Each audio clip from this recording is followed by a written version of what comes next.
morning. We are very tired in the Morris household because this little girl is 3.5 months and she is going through the 4-month sleep regression. I did not know what this was. I just noticed she all of a sudden was not sleeping well at all, and she used to sleep pretty well at nighttime. She'd wake up maybe once to be fed and that was it. And now all of a sudden she's waking up about every 45 minutes to an hour. And so I looked it up, and sure enough, there's something called the 4-month sleep regression that can start as early as 3 months. It's actually pretty interesting. So babies, when they're newborns, they have one sleep cycle. And that's why they sleep so well. They can fall asleep anywhere and sleep through anything pretty much, and that phrase, sleeping like a baby, came from. But once they hit this mark, they start developing sleep cycles just like we have as adults. So as adults, we go in and out of these different sleep cycles, and sometimes we might wake up a little bit, but we need to put ourselves back to sleep because we know how to do that. Babies, on the other hand, when they start going through these sleep cycles and they wake up, they don't know how to put themselves back to sleep. The past week has been pretty rough. She's been waking up all the time, and then when we do get her back to sleep, she won't go back into her crib. And she does that with her naps, so I'm used to that, but I'm not used to her doing that at nighttime. So I end up having to just hold her and prop myself up and hold her and let her sleep. And Brian and I take turns doing that, so then we're exhausted. Then the day comes around, and again, she won't nap unless we're holding her. This is something that she won't grow out of. She's gonna always have these sleep cycles. So this is when babies just have to learn how to fall back asleep on their own, and where sleep training comes in. However, she's a little too young right now to sleep train.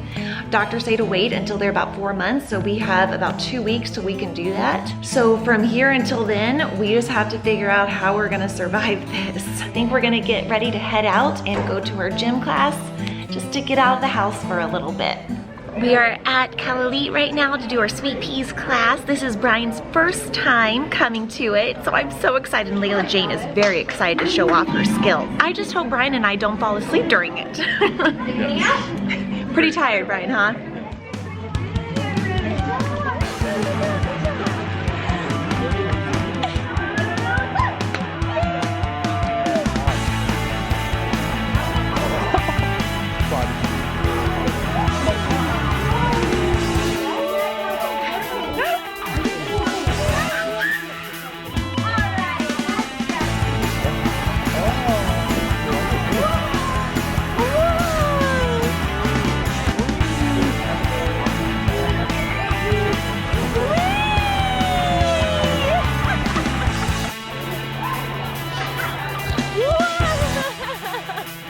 A few weeks ago, she would have none of it. So funny how she's changing. Ah, good kick, girl. All right, we're just leaving Sweet Peas. Layla-Jane did great. Brian and I both managed to stay awake. So while she's having her bottle, I thought I'd talk some more about the sleep regression. So I feel like we have spent so much money on things that are supposed to help her sleep better. We have bought different swaddles, different rockers that are supposed to be just miracle workers and help her sleep. I have bought multiple books on this. I Google things all the time, and nothing seems to work. And the biggest thing that I always read about is that you're supposed to put babies down drowsy but awake. I've tried it so many times with her, and it doesn't work. Her eyes pop open and she's completely wide awake and she will not fall back asleep. So I kind of gave up on that method, but I honestly think the answer to all of our sleep problems is gonna be when we sleep train. So when you sleep train, there's tons of different methods. We need to decide which one we're gonna do. There's the full-on cry it out, where you just let them cry and then eventually they fall asleep. But we're most likely gonna do the cry it out, but with checks. So like every 15 minutes or so, we'll go in and kind of let her know we're here, and then only stay in the room for about 30 seconds and then walk out. We don't pick her up, you don't really make eye contact, and then you just leave. It's gonna be hard, but I'm so ready to do the sleep training because this is just getting so exhausting, her waking up every 45 minutes to an hour. Layla-Jane just woke up from a nap. She fell asleep while eating her bottle, which was unusual. She usually doesn't do that during her naps. And then she just spit up. So I'm gonna go upstairs here in a little bit to get her new outfit because it got all over her clothes and all over me. So that's just a normal thing here. But while she was sleeping, I took that time to do some Google research, which I always do. I know you shouldn't look up everything, but I do. And I was looking up just kind of how other people suggest you get through this 4-month sleep regression. And one of the first things that I found was doing the put your baby down drowsy but awake. And obviously I went through that already. We're not gonna do that because it just doesn't work for her. But I understand why people recommend it because it's a good way to try to teach your kids how to self-soothe themselves.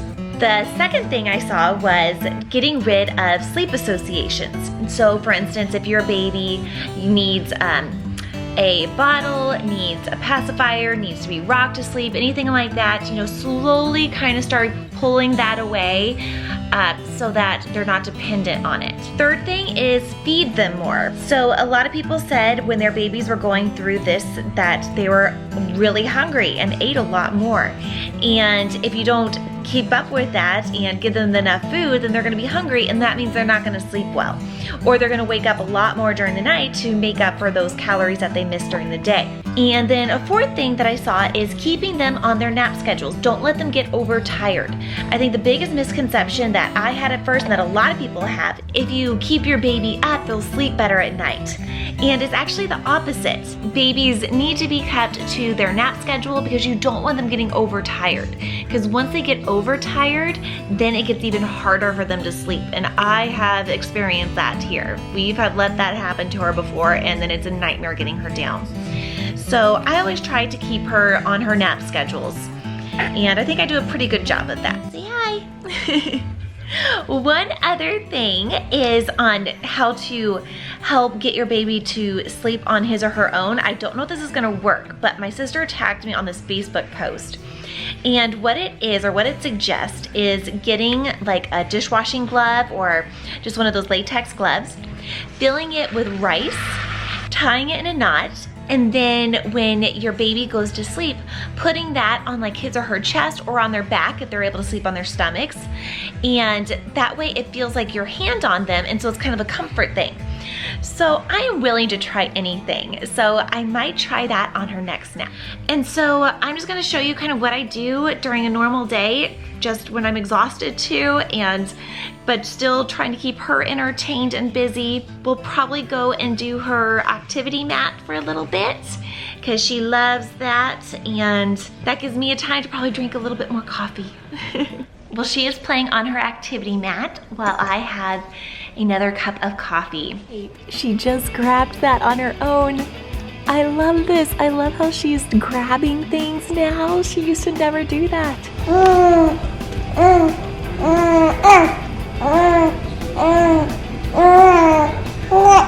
I love watching her play on the activity mat and starting to grab at the toys, which is new, and then just all the cute noises she makes. I love it. No matter how tired I may be, she still always makes me smile. So I'm gonna just kind of play around in the house for a little bit. You know, that's kind of a normal day for us. Just keeping her busy while I drink my coffee to stay awake, and then trying to get her down for naps. Sometimes we might go for a walk to get outside or go to the store, because I find also when I'm this tired, it really helps just to get out of the house, as otherwise sometimes I just feel like I'm gonna fall asleep if I'm at home. So just nice to get out and get some fresh air every now and then too.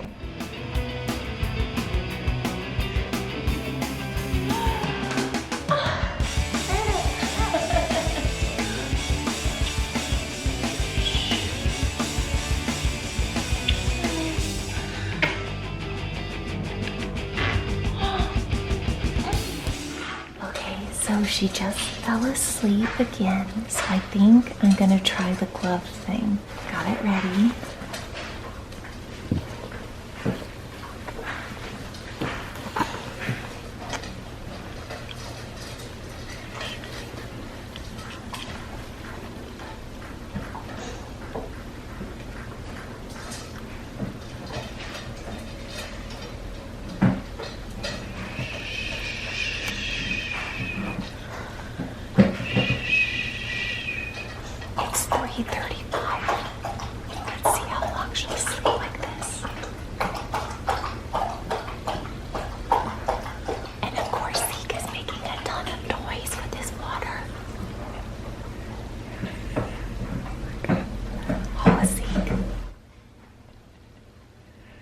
It's 3:36. That didn't work. Like I mentioned, I have bought a ton of products to try to help her sleep, but at least I didn't have to buy anything with that one. It's getting closer and closer to Layla-Jane's bedtime, so I just have her playing right now on the activity mat. So hopefully she'll go down a little bit more easily tonight than she has been the last few nights. So we'll just wait and see, but right now I'm just gonna let her play for a little bit longer, and then we are going to try to get her down for bed. You keep playing, girl. That should say play till you sleep for bed. Not just a little nap, we want you to sleep all night long. Well, we got her to sleep on the first try, so we're just hoping she stays asleep. I'll let you guys know how it goes tomorrow morning, but I'm gonna sign off for tonight, and yeah, we'll let you know tomorrow how the night went. Wish us good luck. So last night was about the same. She was up about every 45 minutes, I'd say. But the good thing is, during the early morning hours, the previous night, she really never was able to go back into her crib. But last night, she did let me put her back in her crib, and she'd sleep for like another 45 minutes and then be up. So, I mean, you know, looking at the bright side of things. But I think this is just gonna be the way it is until we get her sleep trained and she learns how to fall asleep on her own. So my biggest advice for moms out there is just be patient. You know, this will pass. You're not gonna have, you know, a 14, 15-year-old kid that wakes up every 45 minutes crying and wanting to be rocked back to sleep. It's just, we'll all get through it. And just, if you have somebody to lean on and for support, definitely utilize that, and don't be afraid to ask for help. It doesn't mean you're a bad mom if you have to ask for help. So thank you so much for watching, and we'll see you next time. Say bye-bye.